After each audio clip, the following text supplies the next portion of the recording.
persecution and suffering is just moving around different parts of the world.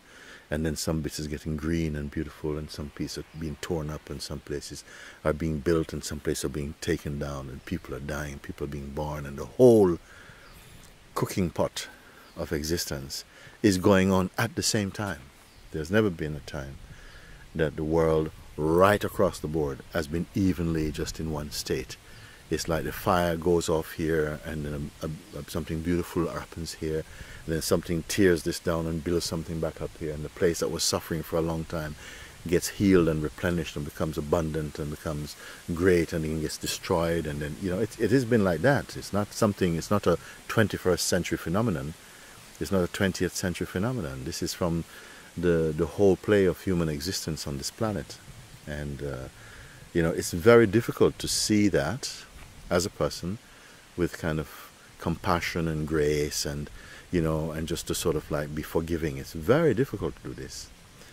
And I've seen that that is not, the human being by itself is such a complex psychological entity that they themselves are like the planet in a mini scale. Or they're also erupting and being healed and becoming beautiful and going through beautiful periods, and then going through torment, and all of this movement. Can you multiply it millions, billions of times? This dynamic field of existence is the pulse of existence on this planet. It's like this. And who knows, other planets also exist. Not our concern, but we are also beginning to experience that their life from elsewhere. It seems ridiculous that we would not admit this, that in this amazing universe, infinite galaxies, that we could be the only beings in existence. I mean, it is ridiculous. Still, we try, it seems sometimes, to deny that, although it's becoming more and more evident. This point I'm making is not about this. My point here is that in this cooking pot of existence, with all its contrasts, its uncertainties, its hopes and aspirations, its beauties and its uglinesses, there is a silence, there is a power, there is a purity, there's a beauty, but it's not found in things. It has to be found within yourself. It starts by the search within yourself. And for a while it can seem like it's a selfish mission to turn your attention so much into yourself. But actually, you're like somehow you're a pioneer into your own spirit, and you go there and something happens in you where the person blossoms into presence, and the presence is infinitely more wise than the person. And when the presence seems to awaken or reveals itself, it has the power to begin to transform life, even phenomenally. The presence, the awakened presence, is a blessing and a light in the world. I feel this is really the human gift and potential invitation. We can call it different things. If we speak about human evolution, then we cannot leave out that the highest of that evolutionary expression has to be the transformation from mere personhood into pure presence. When a human being discovers presence, they have begin to really come home, because home need not only be a physical place. Home is the home where you are back in your correct position. You're again inside your heart. You're a living being, full of love and compassion and wisdom and understanding, and no one can assess that understanding. It is just, it's a living force, and that is what makes this planet or anywhere beautiful. It's not just the trees. The trees are the background, the rivers are the background, but the real life is lived inside these bodies, and the interaction between beings as a possibility, an opportunity to demonstrate the gift of life and the gift of love, the gift of discovering the true, discovering the universal oneness. This is something. So I don't myself concerned so much about, you know, trying to stop this particular war. I understand that, and it may seem a little hard what I'm saying, but I've seen through it.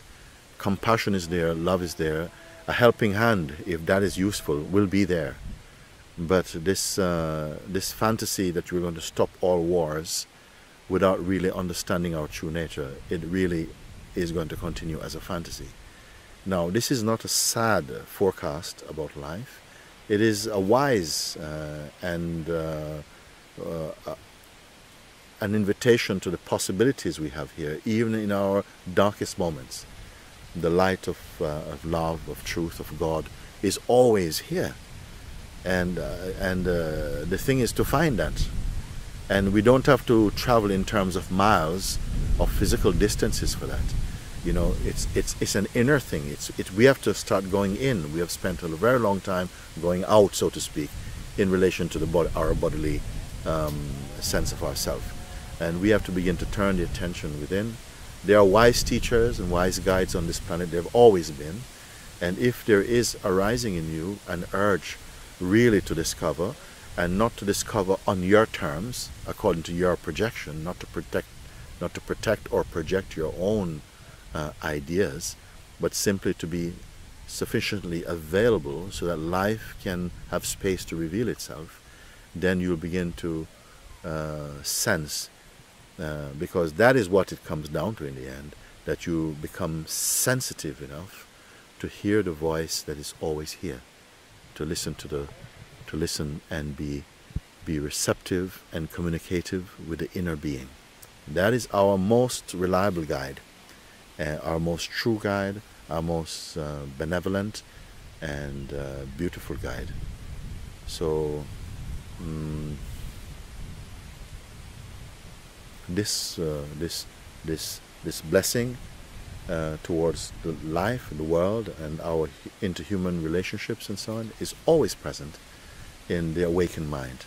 You cannot be thinking negatively or harmfully towards any being.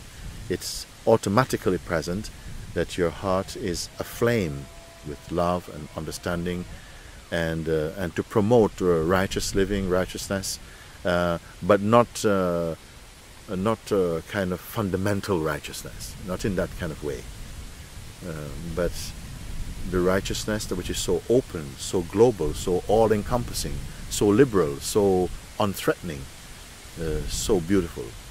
This may the world again come into the fullness of that. This is my small blessing, if it means anything in this life.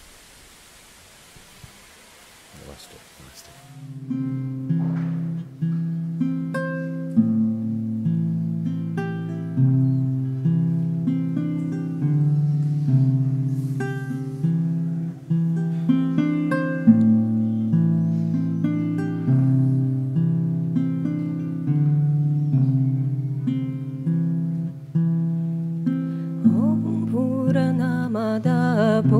Purnamidam Purnat Purnamudachyate Purnasya Purnamadaya Purnameva Vashishyate Om Purnamada